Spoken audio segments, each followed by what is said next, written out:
Bonjour à tous, je suis ravi de vous retrouver aujourd'hui pour une nouvelle vidéo d'analyse de vos actions. Et aujourd'hui, on a des gros dossiers comme notamment Eramet, Pfizer ou encore Porsche.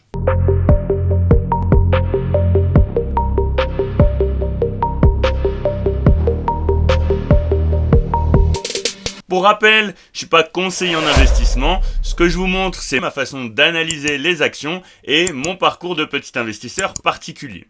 Si jamais, en regardant un petit peu les statistiques de la chaîne, j'ai remarqué qu'il y avait de plus en plus de spectateurs réguliers, donc pour ça, je vous remercie. Néanmoins, il y a plus de 50% d'entre vous qui n'êtes pas abonnés à la chaîne, alors n'hésitez pas à le faire si vous voulez nous soutenir. Et on commence avec Eramet.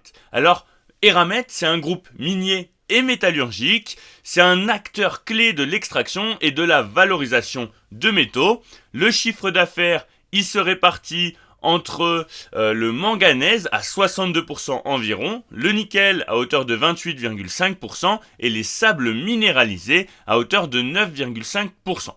Ensuite, si on regarde un petit peu en termes de répartition géographique, on voit que c'est un groupe qui exerce dans le monde entier, avec notamment l'Asie, l'Europe, l'Amérique du Sud, un petit peu d'Amérique du Nord. Donc globalement, il y a quand même une belle répartition géographique avec un groupe mondial. Si on regarde un petit peu en termes d'actionnariat, on a le gouvernement français. Ok. Donc on a bien fait quand même d'aller regarder ça. Personnellement, c'est un point d'attention quand même. Dans le sens où si le gouvernement français est impliqué, je considère personnellement que c'est pas les actionnaires qui auront la priorité. Après, c'est personnel, c'est mon avis personnel. Ensuite, on a Vanguard. On a quand même toujours Eramet, mais qui est très minoritaire, à 0,74%. Donc voilà, en termes d'actionnariat, quand même un point d'attention. Si on regarde un petit peu sur Guru Focus. Bon déjà, vous voyez qu'en termes de courbe, je vais vous l'agrandir, mais on est quand même sur une belle tendance baissière, là, si on devait tracer une ligne.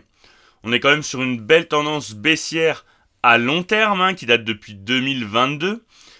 Donc, attention, souvent il faut attendre un retournement sur ce type de graphe, comme vous voyez. Là, on est quand même toujours en tendance baissière.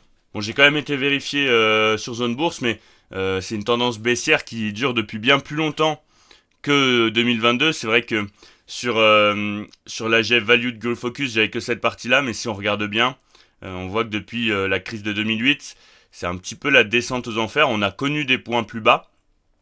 Donc quand même, gros point d'attention en termes de chart, en termes de graphique. Pour Eramet, on va retourner voir un petit peu les fondamentaux sur Guru Focus. Concrètement, c'est très moyen. On va commencer par les severe warnings.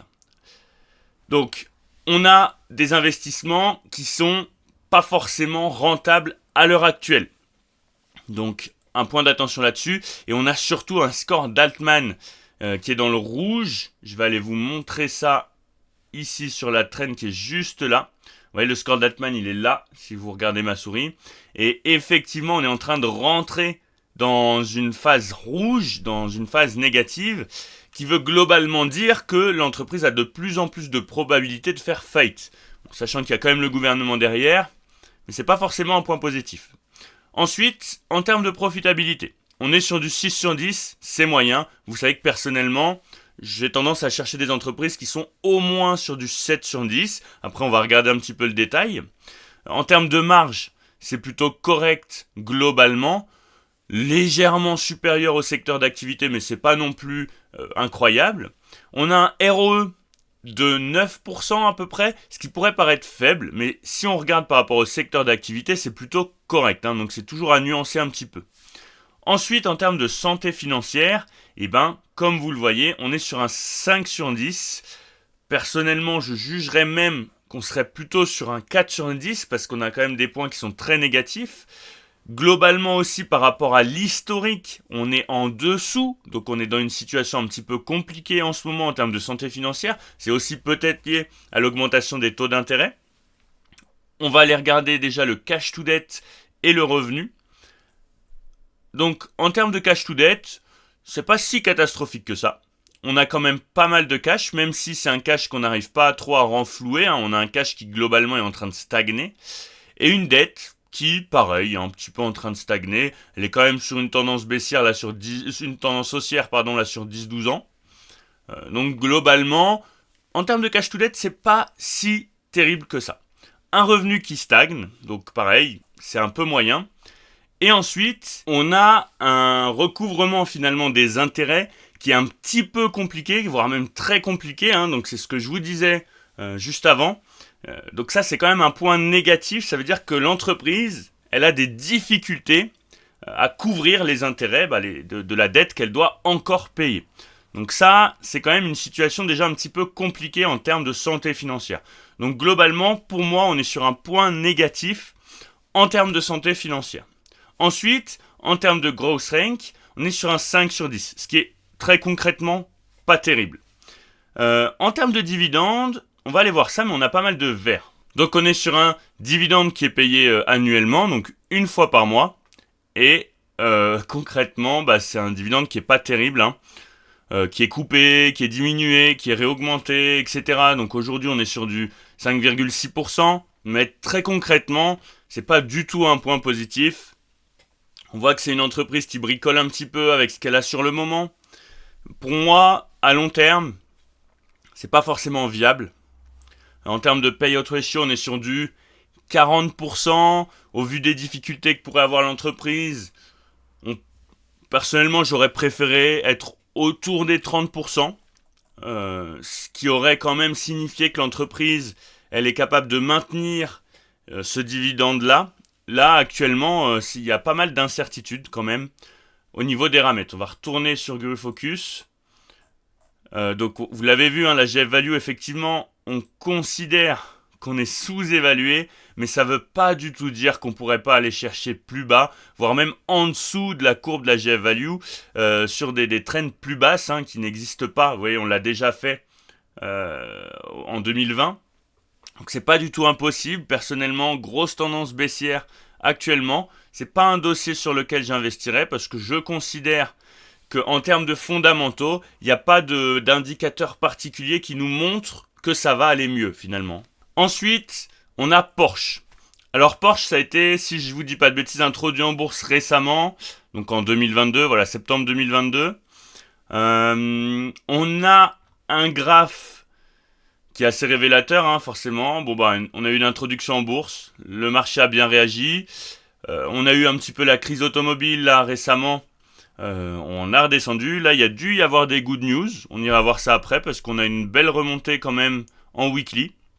On va aller voir un petit peu ce qui se passe sur GuruFocus. Pour Porsche, on n'a pas énormément d'infos sur GuruFocus. C'est notamment lié au fait que c'est une action qui a été introduite en bourse récemment.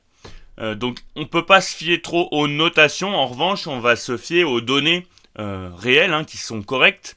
Donc dans un premier temps, on a des marges et un ROE qui sont supérieurs au secteur d'activité, avec un ROE de quasiment 28%, ce qui est très largement supérieur au secteur d'activité. Donc pour moi, en termes de profitabilité, on a un très bon point positif.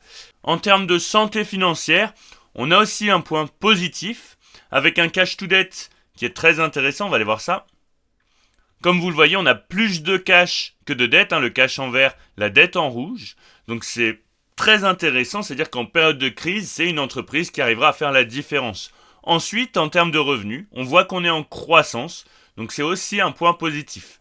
On a un score d'Altman qui est dans le jaune, mais plus vers le vert, donc c'est très correct. C'est-à-dire que c'est une entreprise qui, pour l'instant, a très peu de probabilité de faire faillite. Donc, on est quand même sur une entreprise solide. En termes de GF Value, vous voyez qu'on n'a pas beaucoup de données.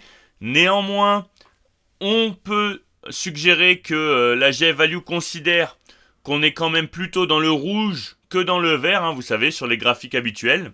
Et donc, qu'actuellement, on est quand même assez bien évalué. On n'est pas sous-évalué, on serait assez bien évalué en fonction des potentiels revenus futurs, du potentiel de croissance, etc.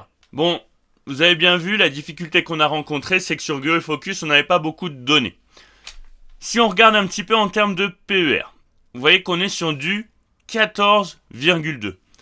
Concrètement, pour ma part, pour une marque de ce type qui est quand même très orientée luxe, je trouve pas que ce soit excessif. Un PER de 14, pour moi, il n'est pas excessif. Donc personnellement, j'aurais tendance à juger que c'est une action qui est évaluée de façon fair, finalement, donc de façon équitable. Donc pour moi, c'est une action qui est bien évaluée.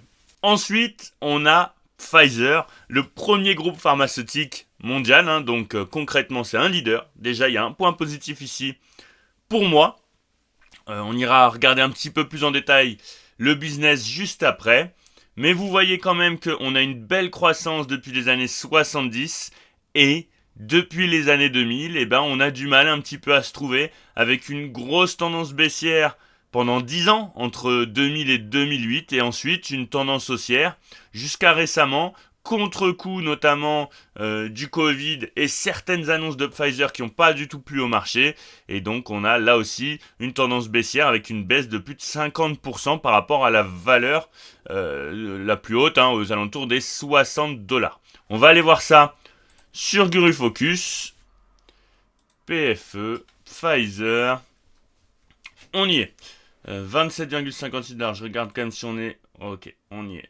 Donc, Pfizer, vous le voyez, on est quand même sur des fondamentaux qui sont plutôt corrects, néanmoins qui sont quand même inférieurs à ce qu'on a connu historiquement. Vous voyez qu'on est globalement là, ici, dans le rouge, par rapport à l'historique. On a une profitabilité de 9 sur 10, c'est discutable. Dans le sens où on a un ROE qui est très faible et qui n'est pas du tout supérieur au secteur d'activité. Et c'est pareil globalement pour les marges. Donc je trouve que le 9 sur 10 en termes de profitabilité, pour ma part, il est discutable. Sachant que Guru Focus se base beaucoup sur cette partie, le Years of Profitability over past 10 years. Et pour moi, ça a moins d'importance surtout vis-à-vis de ce que prend en compte le marché, que le ROE et les marges. En termes de santé financière, on est sur un 5 sur 10, ce qui n'est pas excellent, c'est pas non plus un gros carton, mais c'est pas excellent, sachant quand même qu'il faut prendre en compte que l'entreprise essaye un petit peu de se renouveler, de se restructurer, notamment dans ses gammes de produits. Je vous laisserai aller voir un petit peu les actualités. Bon, on a un momentum qui est catastrophique, évidemment. C'est toujours lié aux actus. Là, vous voyez qu'en termes de GF Value, on considère quand même qu'on est bien sous-évalué. Ça pourrait continuer. Vous voyez qu'on a une très belle tendance baissière. Elle pourrait continuer. Pour l'instant, il n'y a pas de signe à proprement parler de retournement. Donc, c'est une tendance baissière qui pourrait continuer. Le gross rank, il est de 9 sur 10, ce qui en revanche est très correct. Donc ça, c'est aussi à prendre en compte, parce que ça veut dire que c'est une entreprise qui a quand même des perspectives. Le revenu, c'est un petit peu moyen, on stagne. On a eu une augmentation du revenu en 2021-2022, et puis là, on est redescendu fortement. En termes de cash to debt, par rapport à l'historique, on a quand même une progression par rapport aux 10 dernières années, même si il y a 11-12 ans, on était quand même dans une meilleure situation. Point d'attention aussi pour Pfizer, en termes de marge, vous voyez qu'on pourrait avoir quand même des warnings en termes de marge, donc il faut surveiller. C'est aussi ça qui peut expliquer la sanction actuelle du marché, c'est un tout, mais ça en fait partie. Donc voilà, c'est des éléments qui sont à surveiller.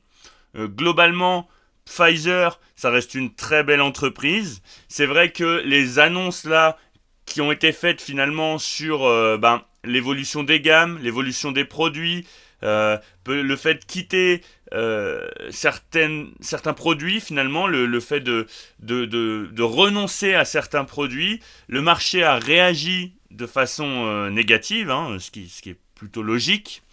Et donc on se retrouve aujourd'hui avec une grosse correction. Il faut essayer de définir ce que ça va donner par la suite. Vous voyez que la GF Value, pour l'instant, elle est plutôt orientée à la baisse. Là, vous le voyez.